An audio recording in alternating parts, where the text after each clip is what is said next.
So today is day 30 and it's the weekend, so you know what that means, don't you? It means a bonus picture. You know what you're doing, so I'm going to get straight in, having already shown you there that you need to work out which book of the Bible the picture represents. Did you manage to work out pictures 20 and 21 from yesterday? Here's picture number 20. Remember I told you it's a J, there he is, what's he doing with a bow and arrow? He is of course aiming, and what's he aiming at? Well, he's aiming at the faith gauge. So the J aims at the faith gauge. Which book does that sound like? Did you work it out? It is of course James, isn't it? James, the letter there, James's letter. And faith is what the letter is all about, as James urges believers to aim to show their faith through their actions. See, James wrote because he said it's not enough to say you have faith, you need to show it in everyday life.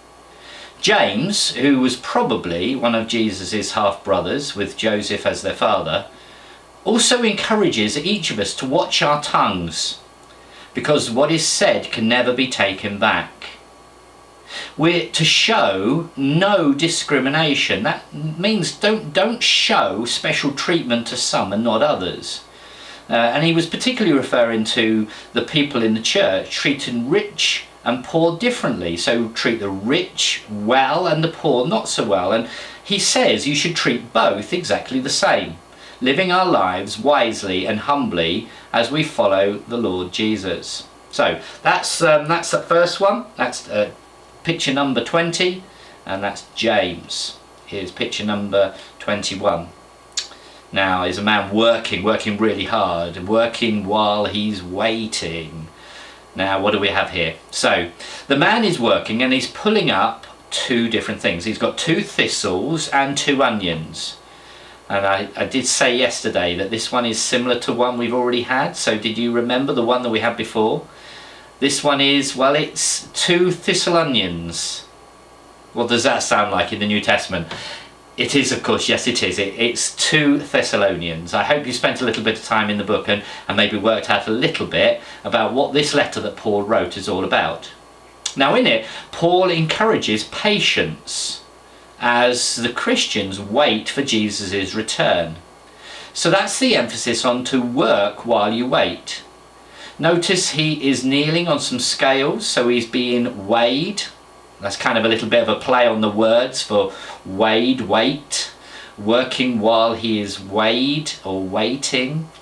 I'm sorry, I know some of you are probably struggling a little bit with, and maybe they're a little bit silly, but sorry for another pun there.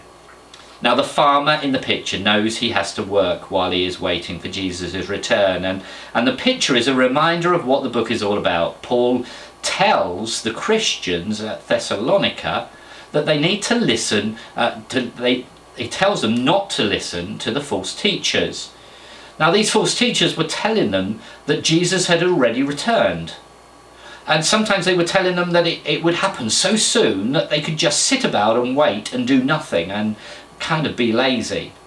He tells them clearly to wait patiently, but not to be idle. They need to work while they're waiting. And that's actually a really good message for us today as well. So, your next next 2 pictures, it's not, is it? It's next 3 pictures. So we've got picture number 22, which is this one. Look carefully at all the details of what's going on. There's a bit of a collision going on. 2 different people in their cars colliding. So that's a collision. Here's picture number 23. Now this similar pictures, we're seeing 2 similar pictures to this one, so there's a clue there. You might want to start searching through. This was a bit of a struggle, I think, for many people as you've worked through these ones, this particular one. And then finally picture number 24, which is a little bit more straightforward and hopefully should be quite easy for you to work out.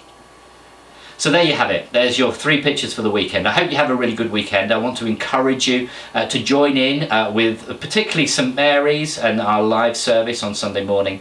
Watch out as well for my family focus slot as I share with you some thoughts to do with the passage that we'll be looking at later on, and we'll be hearing later on in the service from one of our ministers who will be preaching for us and opening up the book a little bit more as we're looking at Ephesians.